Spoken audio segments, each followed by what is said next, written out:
নমস্কার বন্ধুরা, কেমন আছো সবাই? আশা করি ভালো আছো। আমরাও খুব ভালো আছি। একটা ঘরোয়া পদ্ধতিতে খুব সামান্য উপকরণে চানা পনির বানিয়ে তোমাদেরকে দেখাচ্ছি। প্রথমে তেলটা গরম করে তারপরে পনিরটা দিয়ে দেওয়া হলো। কেটে রেখেছিলাম আগে থেকে, পনিরটা দিয়ে দিলাম। এবারে একটু সামান্য ছড়িয়ে দিলাম, একটু হলুদ দিয়ে দিলাম। এবারে ভালো করে ভেজে নেব।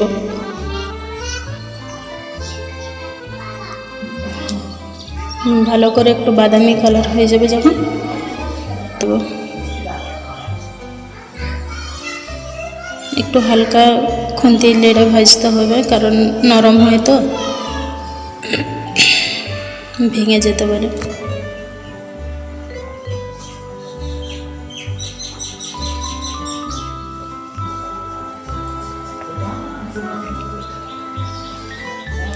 এখন ভাজা হোক। আমার হালকা ভাজা হয়েই এসছে, আর একটু ভাজা হবে।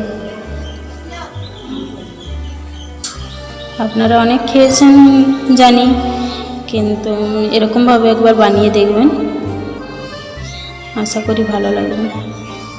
খুব সামান্য উপকরণ, ঘরে সামান্য কিছু থাকায়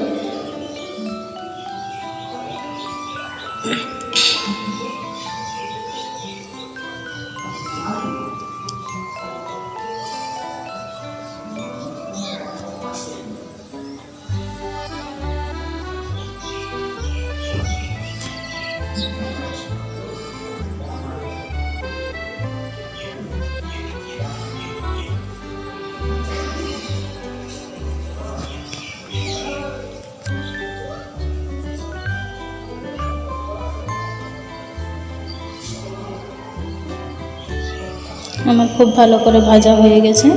এবারে তুলে নেব কড়া থেকে।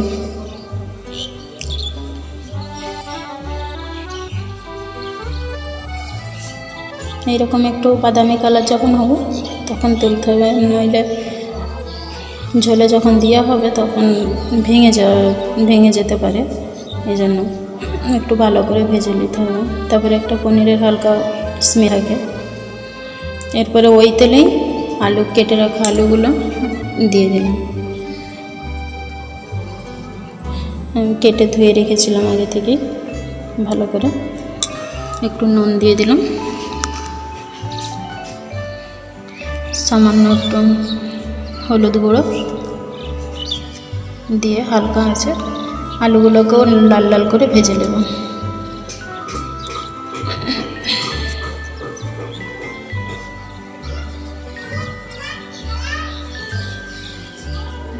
আলুগুলো একটু ঢাকা দিয়ে ভালো করে ভেজে নেব, লাল লাল করে।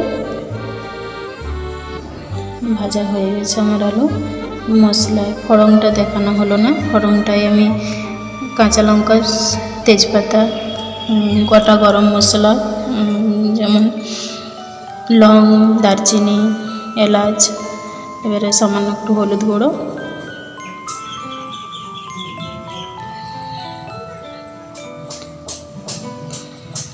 পেঁয়াজটা ভালো করে ভাজা হয়ে যাবার পরে হলুদ গুঁড়ো, লঙ্কা গুঁড়ো দিয়ে দিলাম।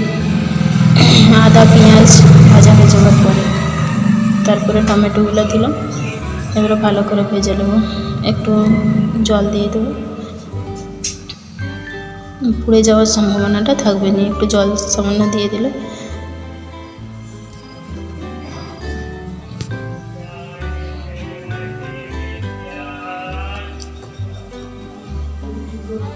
মশলাটা লেগে যাবে না।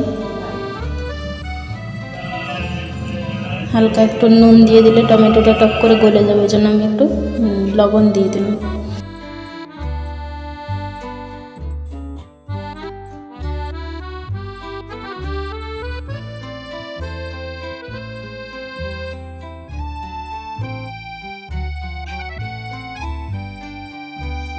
মশলাটা আমার এবারে কষানো হয়ে গেছে, তেল ছেড়ে দিয়েছে মশলা থেকে। এবারে ভেজে রাখবো আলু দিয়ে দেবো।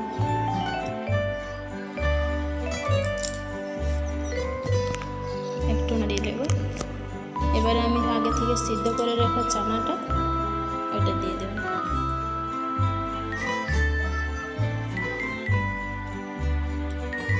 চানাটা আমি কালকে রাতে ভিজিয়ে রেখেছিলাম। কুকারে 3টা সিটি দিয়ে একটুখানি রেখে দিয়েছিল। একটু ভালো করে কষিয়ে নিয়ে মশলার সঙ্গে জল দিয়ে দিয়েছি। ভালো করে একটু ফুটে গেলে, আলুগুলো আমার ভাজার সময় সিদ্ধ হয়ে গিয়েছিল, তাই একটু ভালো করে ফুটে এসছে। পনিরটা দিয়ে দিলাম।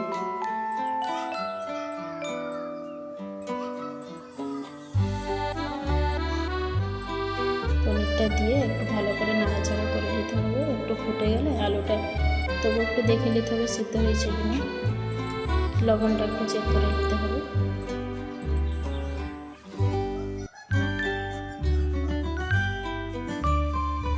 এবার আমার রান্না হয়ে গেছে।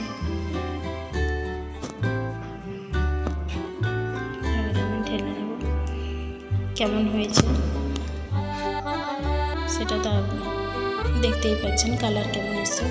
খুব সুন্দর একটা কালার এসছে। সত্যি বলছি, আপনারা একবার বাড়িতে বানিয়ে দেখবেন, খুব সুন্দর হয়েছিল। দেখুন, আমার চানা পনির রেডি। নমস্কার, ভালো থাকবেন।